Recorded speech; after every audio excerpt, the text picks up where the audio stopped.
Кутман күнүңүздөр менен ардактуу достор, сиздер менен кайрадан куттук колом токтурусунда амандашып жатканыбызга абдан кубанычтабыз. Жаңы жылдын келерине да абдан саналуу күндөр калды, кымбаттуу угармандар. Сиздер өткөн жылдарга сарасеп салып, эстеп, эмнелерди пландаштырган болсоңуздар карап чыгып, жеттимби, жеткен жокмунбу деп ойлонуп жаткан чыгарсыздар. Жана келечекке дагы пландарды коюп, мындай кылсам, тигиндей кылсам деп кыялданып жаткан учуруңуздар болсо керек.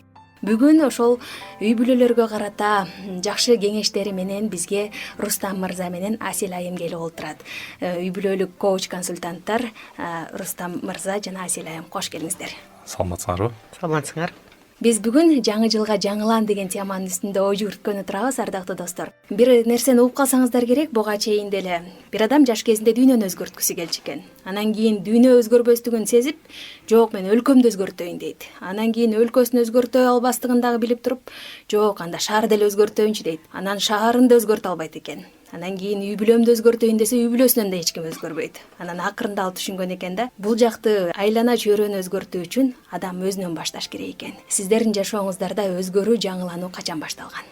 Өзгөрүү деген башында биз 20 жыл болду үйлүү курганыбыз 2005-жылы. Анан биринчи 5 жыл жөн эле кетет да, шаар элечи. Биринчи бала, экинчи бала, үчүнчү бала эле. Андан кийин башталат экен да.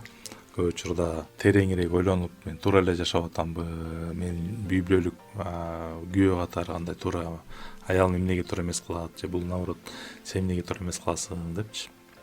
Андайым эле ушинтип улана беребиз. Анан чыр-чатактардын өсүшүнөн уже биз билип баштадык. Бул сфераны биз жакшы өстүрбөй эле экенбиз депчи. То есть панакатанный деп коет да, орусча. Дөңгөлөк айланган ошойдон эле кетип баратат жашоочу, өмүрчү.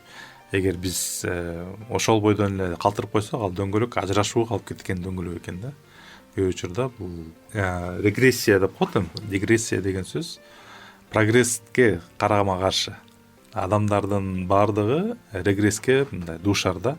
Мисалы, эгер чишиңерди карабасаңар, чишиңер түшө баштайт. Бакчаңызды карабасаңыз, бакчаңыз куурай баштайт. Эгер үй бүлөңүздү карабай баштасаңар, үй бүлөңөр кача баштайт.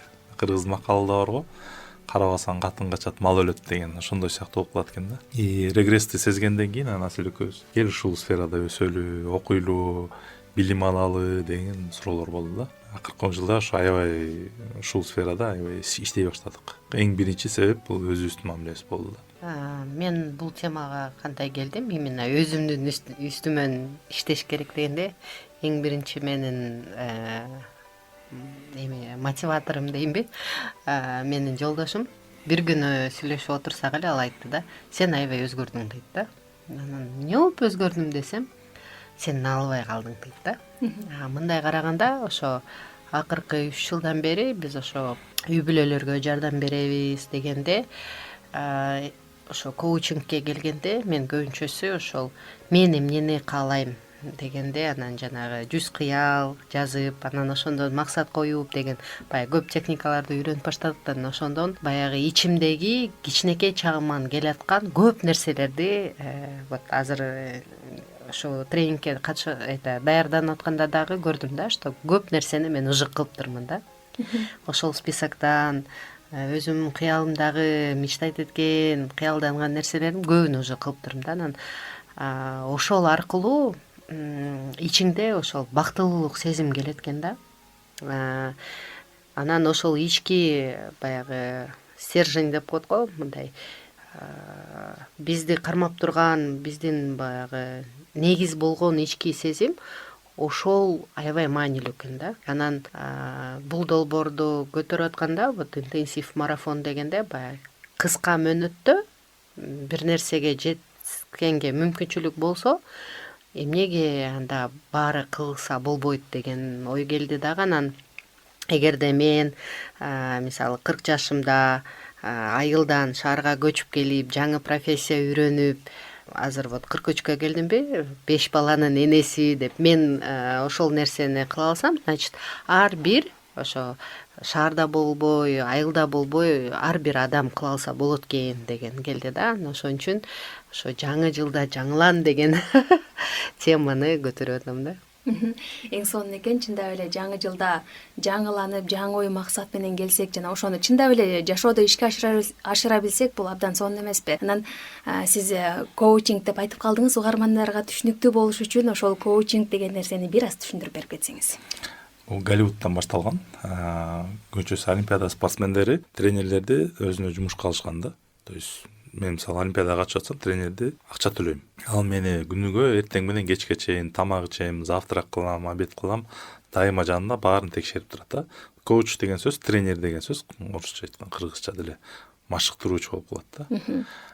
Ал жөн эле спортсмендерге эмес, анан шоу бизнестин жылдыздары, алар деле мисалы бир кандайдыр бир жеңишке катышканга, марафонго мисалы чуркаганга же ушундай өзүн өстүргүсү келгендиктен алар дагы акча төлөшкөн. То есть мисалы кино тартып атканда ал эгер ат мингенди билиш керек болгондо, ал ат менен мингенди үйрөткөн коуч тренерди жөнөкөй эмес, именно олимпиадага даярдачу эң кымбат тренерди тандап алышкан да. Анан бара-бара артисттердин баары тең өзлөрүнө коучтарды нанимать эте башташкан. Булар эртең менен кечке чейин тамагын, жашоо образын, полностью ошол спортивный чоң жетишкендикте жөнөкөй адамды даярдашкан. Коучинг не только спортсмендер пайда боло баштады, андан кийин уже башка сфераларда дагы, мисалы актерлук мастерство боюнча коучтор башталышты. Анан ошондон эле улам психологдордун да коучка келиши, бул психологиянын терең семейный консультированияда пайда болушу, биз силер менен чогуу машыктыралы үй бүлөлүк мамилени бекемдейли деген себеп менен да. Анан ошо коучингте дагы кандай түшүнүктөр бар? Ментор деген түшүнүк бар. То есть ментор деген это мисалы биринчи тренер деп атпайбы? Тренер деген это өзү машыккан, ошону кандай кылышты билет, ийгиликке жеткен, анан ал дагы сага ошол өзү билген нерсени бере алат да.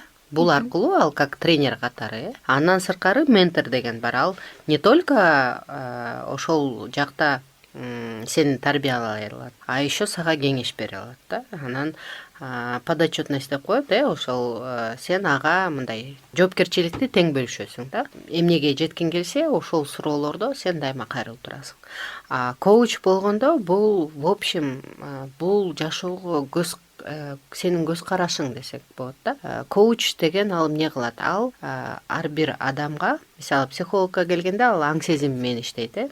Коуч болгондо ал сен өзүңдүн жашооңдо экспертсиң, анан сен өзүң жашооңо жоопкерчиликти өзүң аласың. Көбүнчөсү биз бирөөдөн кеңеш сураганы келгенде өзүбүз жоопкерчилигибизди алгыбыз келбей, анан сен мага кеңеш бербедиңби, ошон үчүн ушинттим дегенге мындай качуу жолу да. Коуч болгондо ал сага просто туура суроолорду берип, ошол чечимге келгенге жардам берет да. Балким сен мындай бир нерсени мындай оң тарабынан эле көрүп атсаң, ал балким ошол башка көз карашты сага ачып берет дегендей. Бул ошол биздин жашоого, жаңы кадамга чыгууга, алдыга көз караш кароого түрткү берген адам да. Чоң рахмат, эң сонун кылып түшүндүрүп бердиңиздер. Эми ушуну үй бүлөлөргө карата колдоно турган болсок, биздин маданиятты да эске алыш керек го. Анан кийин сиздер көптөгөн үй бүлөлөр менен иштешип келдиңиздер. Биздин кыргыз маданиятында көбүнчө изденүүгө же өзгөрүүгө умтулуу негизинен оңой эмес болуш керек деп ойлойм да. Өзгөчө балким күйөөлөр, биздин ата бабабыз ушундай жашап келген, мен ушундай эле улантып берем, баары ушундай тартипте болуп келген деген өзүнүн бир эрежеси бар, ошондой кылып жашайт. Андан кийин сиздер ошондой үй бүлөлөр менен иштешүүдө кантесиздер? Үй бүлөдө жубайларда бирөөсү өзгөрүүнү кааласа, экинчиси болсо каалабайт. Мындай учурларда кантесиздер? Бул ата бабаларыбыздан келип аткан салт аткарабыз деген менен бул жамнуу да. Бирок ошо ата бабаларын мен мисалы көп изилдейм, макал лакаптарды ошо айтып атпаймынбы, жана карабасаң катын кечет, мал өлөт деген. Бул аябай чоң туура философиялар бар да, именно семейный консультирование керектүү болгончу. Бирок мисалы аны эмне кыласың психологко барып, мына атабыз кандай үйрөткөн, ошондой болсо, анда атабыз айткан сөздөн ушул сөздөр келип чыгып атпайбы? То есть карабасаң мал өлөт деген сөзчү. То есть эгер регрессия бул ар бирөөнө дуушар да. Ошондой эле үй бүлөлүк мамиледе кечирим жөнүндө аябай көптөгөн примерлер бар да. Изилдеп келсек, абдан көп акылмандуулук бар. То есть ата бабаларыбыздан калган нерселер көп. Мурун бул ролду негизи өкүл ата ойночу да. То есть мисалы жаш үй бүлө куруп атканда аларга атайын ошо өкүл ата өкүл апа издешчү да. Анан өкүл атанын каяктан издечү? Ал ата энеси ошол кудалар жака барып, анан ошол менин кызым тааныбаган жерде баягы коргоос калбасын деп ошол үй айылдагы колунда бар сыйлуу адамдарды шайлачу экен да. Анан бул эки ата баягы кайын журт, анан өз журт болуп эки жактан эмес, а ортодо мындай нейтральный адамдар деп койсок болот да, ортодогу калыс адамдар болгон да. Демек биз өзгөрүлүүнү каалабай маданиятка шылтап жаткан болсок, бул жөн гана жоопкерчиликтен качуу десек болот экен да. Темабызга кайрылып келсек, жаңы жылда жаңылануу үчүн алгачкы кадамдар кандай? Адам эмнеден башташ керек? Биз эгерде алдыга жылам десек, эң биринчи азыр мен кандай учурдамын? То есть азыркы учурда менин жашоом кандай болуп атат? Анан баягы А чекиттен Б чекитке барабыз дегендей, мен ошону элестеткенде мындай картинаны элестеттим да. Мисалы кээде биз бир жака барарда аялдамада туруп калабыз го. Анан ошол остановкада турганда каяка барам, ошого жараша маршрутту карайм, кайсы автобус келе турган болсо ошону күтүп, анан ошол бара турган жериме жеткирген автобуска түшүп анан барам да. Анан ошондой эле сыяктуу азыр ошо жаңы жылдын алдында токтоп, сиз башында айтып кетпедиңизби, как раз баамдап, бул жыл эмне кылдым, кандай жетишкендиктерим бар, кайсы жактан өзүмдү өзгөртсөм болот, анан каяка мен баратам деп жаңы жылдын алдында сонун мүмкүнчүлүк да. Адамдын судьбаны кантип алмаштырат бар го, пирамида масал. Судьба, характер, привычки, мысль, помышления депчи. Анан эң негизгиси бул жашоо, ойлонуу процессти оңдоо да. Мисалы эгер жаңы характер, жаңы мүмкүнчүлүктү көргүбүз келсе, өзүбүздүн ой жүгүртүүбүздү өзүн алмаштыруу да.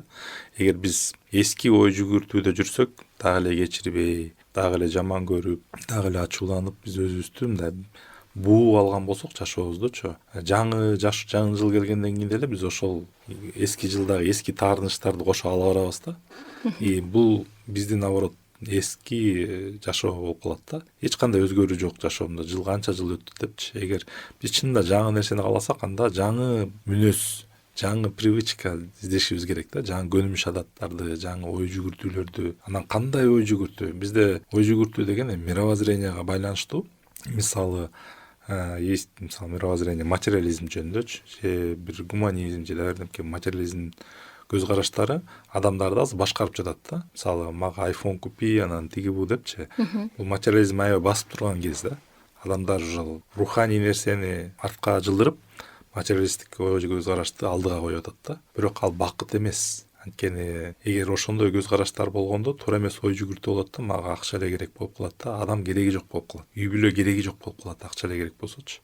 Мага эмне кам көрбөгөн эркектин эмне кереги бар деген ой жүгүртүү келет аялдаргачы. Бул дагы ошол терең ойлонуу керек. Мен кайсыл көз караш эгер очки болуп эсептелинсе, мен кайсыл очкини кийип жүрөм? Балким мен ушул материалдык көз караштагы очкини кийип жүрөм. Күйөөмдүн мисалы кылган иштерин баарын жокко чыгарам. Же аялымдын кылган иштерин баарын нолго түшүрөм. Анткени ал эч кандай мага закон потребителя да, мисалы. Мага потребительский отношения кылат дегенчи. Ошондой нерселердин баарын жокко чыгарам десе, анда көз карашты өзгөртүүдөн баштайбыз да. Жашоого болгон көз карашты, өзүбүздүн үй бүлөбүзгө, аялыбызга, акчага болгон көз карашты.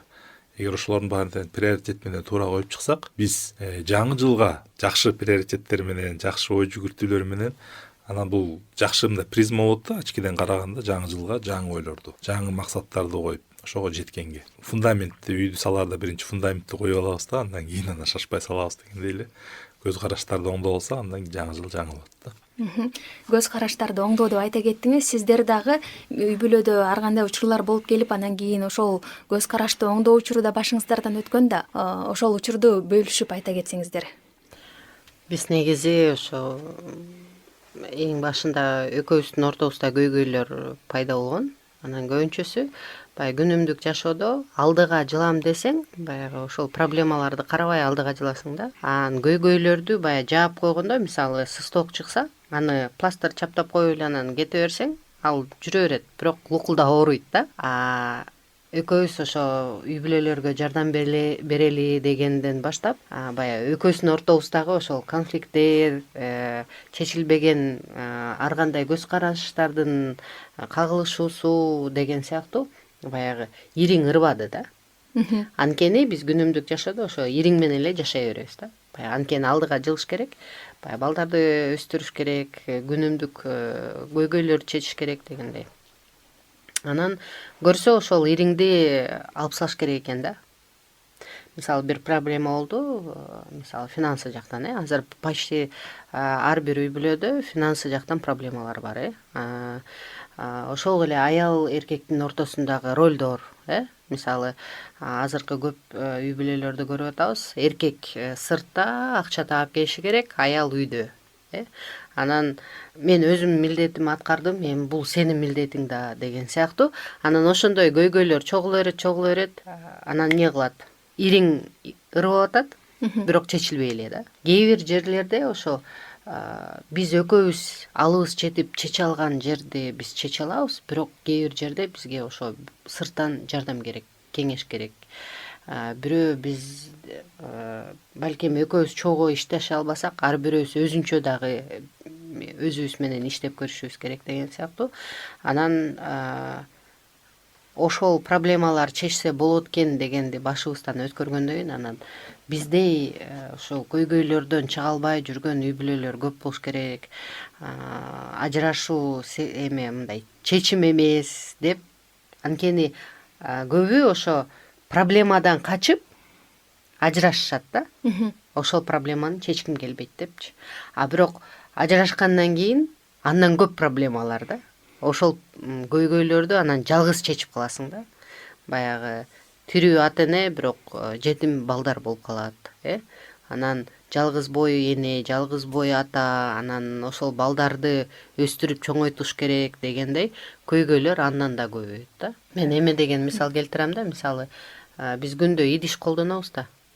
Анан сен мындай жуубай эле кайра ошол чыныга, ошол тамактын үстүнө кайра башка жаңы тамак куйбайсың да дейм да. Ооба жуйбуз да деп айтышат да. Ошондой эле да, биздин мамилебиз дагы ошентип тазаланып, ошол көйгөйлөр чечилип турушу керек да. Баягы үйрүлүп калган посуда болуп калат да ошо.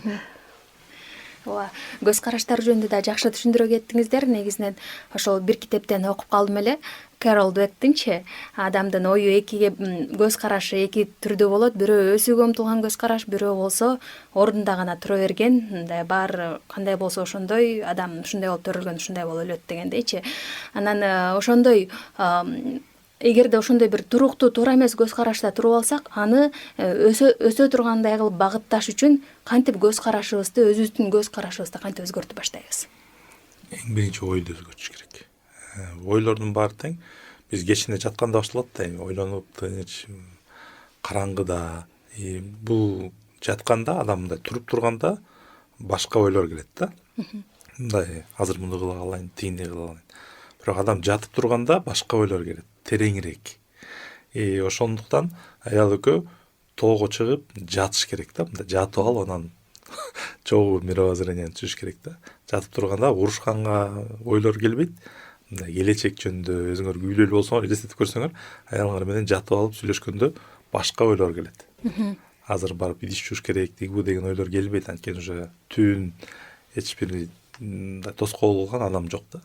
Ошондуктан мировоззрениянын пайда болалы бул аял менен күйөө болуп атат да. Жана балада эле атанан алыс эмес деген кыргыздын макалында энесин көрүп кызын ал дегендей, бул алардын мировоззрениясы энесинин мировоззрениясынын кызы алып атат да. Бирок ата энеси экөө тага журт, анан ата журт болуп атпайбы? Экөө деген эки башка мировоззрение. Таптакыр эки башка. Эки башка көз караш менен бала төрөлүп атат. Экөө кошулганда экөө мировоззрениясын түздөйт. Бири-биринин жаман жагын, жакшы жагын оңдоп, бири-бирине мындай шайкеш келе башташат. Жуурулуп, аял күйөө жуурулат да. Ошондо экөөнүн көз карашы бир болуп калгандан кийин анан балдары дагы ошол көз карашты ала баштайт да. То есть дайыма эле мен атамдын көз карашы эмес, мен дайыма жарымы тага журтумдун да көз карашы бар да мендечи. Мында деле бар эки көз караш. Анан биздин балдарыбыз 8 көз караш бар да. Бирок биз 8-ин бере албайбыз, биз экөөбүздүн эле көз карашыбызды беребиз да. Ошондуктан аял менен күйөө бул фундамент. Ар бир үй бүлөгө барсаңар, бирөөлөр аябай чыгармачыл үй бүлө, бирөө барсаңар бизнесмен үй бүлө, бирөө түрмөдө отурган үй бүлө, бирөө аракетчи үй бүлө, ушундай сыяктуу да. Анткени алар көз карашы ошол жерде. Бирок алар өзгөрткөнгө аял күйөө болгондо мүмкүнчүлүк бар. Эгер биз көз карашты дагы өзгөртөбүз десек, көнүмүш адатка киргизишибиз керек да. Көнүмүш адат деген сөз ошону 20 жолу кылдым, 40 жолу кылдым дегендей да. Эгер биз ошол мисалы көз карашта мисалы аялым акчаны мисалы копилкага салып баштаган блокнотто, аны постоянно акча алганда ошого бөлүп канча сомдун каягына копилкагачы. Бул 20 жол кылгандан кийинки айларда кереги жок болсо деле ал салып турат да, ошондой кылыпчы. Бул көз караш кийинки балдарыбызга деле акча кармап үнөмдөгөндү үйрөтөт да, көз караш. Анткени бизден башталган балдарыбызга өттү да. Демек, анан биринчиден көз карашты өзгөртөбүз дедик. Андан соң кантип эми аны иш жүзүндө аткара алабыз? Мен өзүм үчүн тапкан ошо метод дебейинби? Мен бул жылы 2 нерсени үйрөндүм да. Мен эрте тура албай аткам. Анан ошон үчүн бир 2-3 курска катыштым. Ал жакта сабактар эмне эрте менен 6-да берилет да. Анан биринчиде өзүм кыйнап кылбаттым. Экинчисинде катышканда эме будильниги жок эле өзүм туруп калдым да. Үчүнчүсүндө бул уже адат болуп жашоомо кирип калды да. Андан кийин дагы бир нерсеге катыштым. Бул ошо жана бег с удовольствием деп 2-3 жылдан бери карап жүрүп, анан ушуну кылгым келет деп атып, быйыл кылдым да. Анан ошол 2 жерден мага эмне берилди да. Баягы жалгыз чыгына албай, жалгыз кыла албаган нерсени баягы жүр чогуу кылабыз дегенде кылып кетет экенсиң да. То есть бул биздин өнөктөш мындай чогуу кыла турган адамдар болсо, кыла албаган нерсеңди кылып кетиш оңоюраак экен да. Келе жаткан жылда дагы үй бүлө катары кандай бирге максат коюп, кантип ошону чогуу жетүү үчүн үй бүлө бири-бирин кантип шыктандырып турушу керек, жубайлар өзгөчө? Шыктандыруу боюнча мындай жөнөкөй эле методдор бар. Бул ооз менен айтса болот, көз менен айтса болот, колуңар менен айтсаңар болот, иш жүзүндө да. Буну азыр кол менен даже WhatsApp жазса болот да. Шыктандыруунун баардык методдорун колдонгон жакшы да. Жөн эле жаным деп айтып койбостон WhatsApp'тан гүлдөр кытып, мен сени сүйөм. Көз менен көз караштагы көз карашты оңдосок болот. Баягы эле кабак менен эле үйгө кирип келе бербестен, кабакты жайып үйгө кирипчи. Бул дагы абдан маанилүү, анткени сен көз карашыңан эле сүйлөшүп кеткенбиз бүгүн тийишпей эле коеюн деп аялың качып кетет да. Же күйөөсүнөн качып кетет. Ошондой сыяктуу бир нерселер бар. Бүт баары тең шыктандыруу бул ар бир процессте көрүнөт да. Кайсы жерде мен шыктандыра алам депчи. Анан шүгүр айтуу. То есть ушулга шүгүр. Жаным сага болгон немеме шүгүр депчи. Ыраазы болуу да. Эгер биз ошону мындай адат кылып алсак, адам толук жүрөгү да ток болот, өзүнүн кылган иштери да ток болот да. Жаңы жылда дагы өзгөртө турган нерсебиз бул биздин адаттарыбыз эмеспи? Ошол үй бүлө катары кандай туура эмес жаман адаттар болушу мүмкүн жана аларды кантип өзгөртүүгө болот? Жаман адат бул, конечно, наалганда башталат, эми бирок негизги критика и осуждение. Критика менен осужденияны мисалы адамдар оңдоо иретинде айткысы келет да. Мисалы бирөө бир нерсени байкады, мисалы жашоосундачы туура эмес болуп аткан. Интернеттен көрдү, достунан көрдү, бирөөнүн үй бүлөсүнө барып көрдү. Ал ошондойду каалайт өзүнүн жашоосундачы. Анан каалаган айтат: "Тиги Асандын баласы деле ушундай турбай, сен деле ошентпейсиңби" депчи.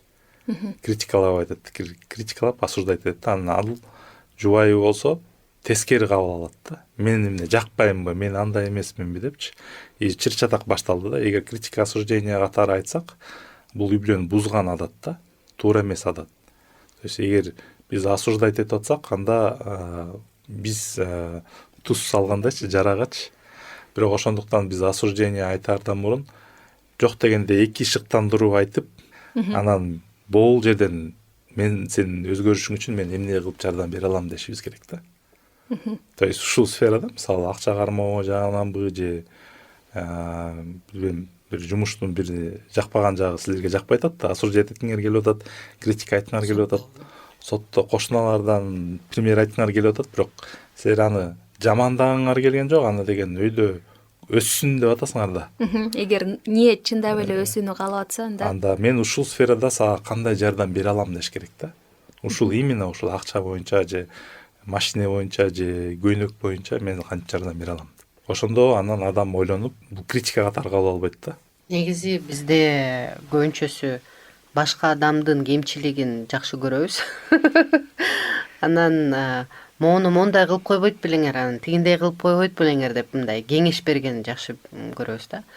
Анан мен ошо акыркы жылдары көбүнчөсү сен кыл эмес, мага көрүндү да. Тет жакта чаң турганын мен көрүп атам. Значит, ошону мен кылышым керек деген баягы стрелканы мындай сөймөйдү башка кишиге көргөзгөндө бир сөймөй көрүнүп атат да, бирок өзүбүзгө калганы көргөзүп атат дегендей, баягы өзүңдөн башта дегенди айтып кетмекмин да. Биздин дагы бизге берилген убактыбыз аягына келип калды. Анан угуп жаткан бизде жаш жубайларга, орто жаштагы жубайларга жана улуу жубайларга сиздер кандай жаңы жылга жаңы дем берип, кандай каалоо тилек айтат элеңиздер? Эски кийимди кийбей жаңы кийим кийгениңер келгендей эле эски адаттарды, эски сөздөрдү, эски мындай критика осужденияларды токтотуп, жаңы кийим кийип, жаңы сүйлөп, жаңы мындай өзүңөрдүн словарный запастарга жаңы сен менин сүйүктүүсүм, сен менин акылдуумсуң деген сөздөрдү кошуп, то есть жаңы адаттарды киргизиш керек да. Мен жаңы жылга кандай кеңеш бермекмин? Жаңы жылда эмдиги жылы ошол жыйынтык чыгарып атканда мен бул жылы моуну кылбай калдым деген өкүнүч болбосун деп айтмакмын. Ошон үчүн эмдиги жылы мен эмнени каалайм дегенди эң биринчи өзүңөргө ошол суроону берип, анан эмдиги жыл силер каалагандай жыл болсун деп кааламакмын. Эки нерсе бар. Кечирим бар, анан ырайым бар. Кечиргенде деген көп адамдар макул сени кечирдим, бирок мен менен сүйлөшпөйм дейт да. То есть мамилени бузуп ташташат да. Макул мени кечирдим, бирок менден алыс бол депчи. Ырайым деген сөз мен сени кечирдим, бирок мен сени менен дагы эле жашай берем деген сөз. Дагы эле мен сен мага керексиң деген сөз да. Ошондой сыяктуу биз жубайларга кантип эле ырайым кылганды үйрөнгүлө бири-бириңергечи. То есть жөн эле кечирип койдум мейлем эмес, бирок дагы эле мен сага болгон сүйүүм көп. Дагы эле мен сени менен жашагым келет деген кечирим керек да. Чоң рахмат сиздерге убактыңыздарды бөлүп атайын үй бүлөлөргө арналган уктуруубузга келип баалуу кеңештериңиздерди айтып бергендиңиздер үчүн ыраазычылык билдиребиз. Ардактуу угармандар, кымбаттуу достор, сиздер менен бүгүнкү уктуруубузда Куту Коломту уктуруусунда коштошмокчубуз. Кайрадан кийинки аптада ушул күнү ободон үн алышканча аман туруңуздар демекчимин.